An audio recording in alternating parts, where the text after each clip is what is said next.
of what's going on in the market. It's New Dawn Realty's What's Up Wednesday. Let's go. Hey everybody, it's Donna Hetzler with New Dawn Realty and the New Dawn Realty team. Hello everybody.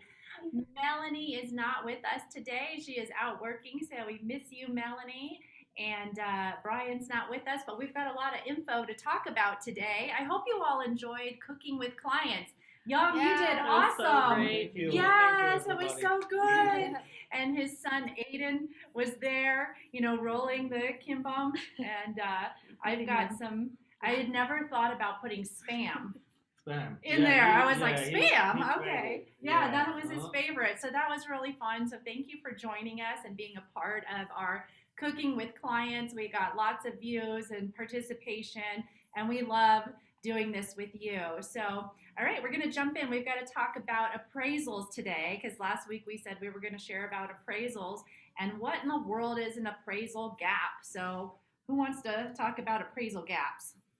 Yeah, so She's like, I'll your take appraisal it. gap. So in this market, inventory's low, Mm-hmm. house prices are being driven up, people want houses, so you're seeing a lot of like cash offers, well over asking. Essentially, you have to get an appraisal, right? And so these people are, you're seeing offers where the gap between what the appraisal comes in at and the offer that you submitted, so if it's higher than the appraisal, then you have to pay the difference. So in offers, we're seeing, here's our offer, we will cover the appraisal gap up to, this amount. So that's kind of what your appraisal gap is, and as far as the definition goes. Yeah, so if you buy something, let's just say at 500, right? And or the purchase price is 500, and then the list price. Sorry guys, I'm below. Cut. There's another. Let's say we go in and the list price is 500, and you offer 550, and that property is probably going to appraise somewhere between 500 and 530. Then you would need to bring $20,000 difference to closing. So just to clarify that a little bit. And we're seeing a lot of cash come in from other states. And when there's a cash offer, they don't have to worry about an appraisal because they've just got cash. Now they might want an appraisal just to see what the property's worth. But when you're getting a loan, the lender's going to require to see what that value is. And then Kayla and I were having a discussion. So what happens with the market when, all these values are being driven up, so if something's really worth 530, the appraisal comes in, and then, the client is paying that $20,000 difference. What does that do? Is it forcing a bubble? What do you think?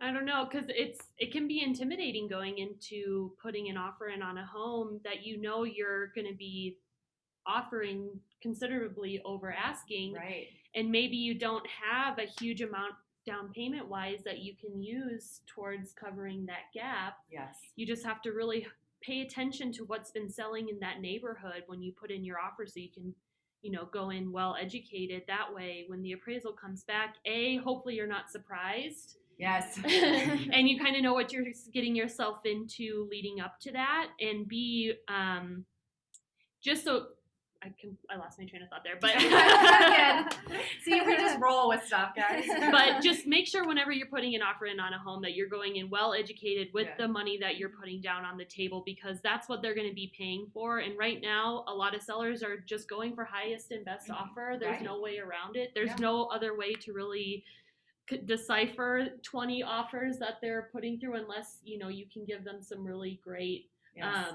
contingencies, like maybe a rent back situation, something like that. But just make sure you're going in really well educated and have some cash on the side that you can put towards that gap in case it's needed. That's good advice. And the other thing with the team here, since we're all experienced, we're going to be also taking a look at the property.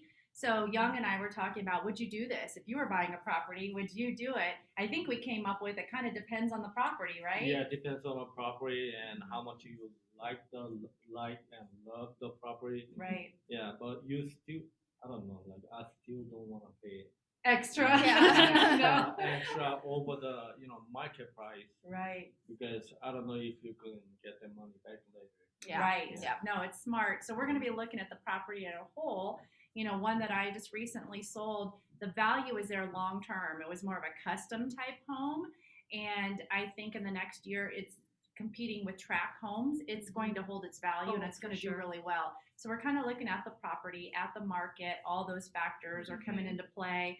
Chantal, you'd probably say in Vail, just get it because things are like That's going right. up. So even if the price is not going up, like the appreciation is not as much there, but within a year or two, things go up, and you're making good money on your. If you're renting your place for short-term renters, those places they pay themselves and they book them. So.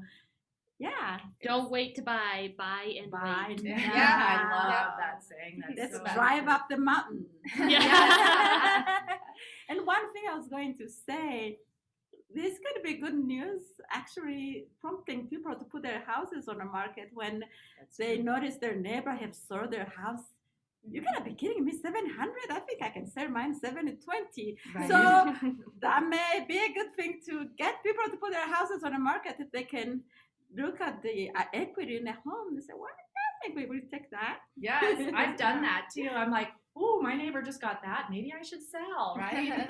Maybe it's the time. Top dollar. And none of us have a crystal ball. I mean, is this the kind of the top of the market? We don't know. With inventory being so low right now, we'd say, it's forecasted to continue on. And we'll just see how it kind of all plays out. And Denise, you always have inspiration for us. Yeah. Today it is the key to success is to focus on your goals, not your obstacles. And how does that incorporate into real estate? You make the goal to buy the house and we will manage through the obstacles. That's what we're here for. Awesome. I think that needs a little applause. Yeah, That's really good. Thank you. All right, guys. Well, always like Janessa says, subscribe. What do they need to do? I always feel Subscribe, yeah, like, there you go. Yeah, can I just point? whatever it is, just down there.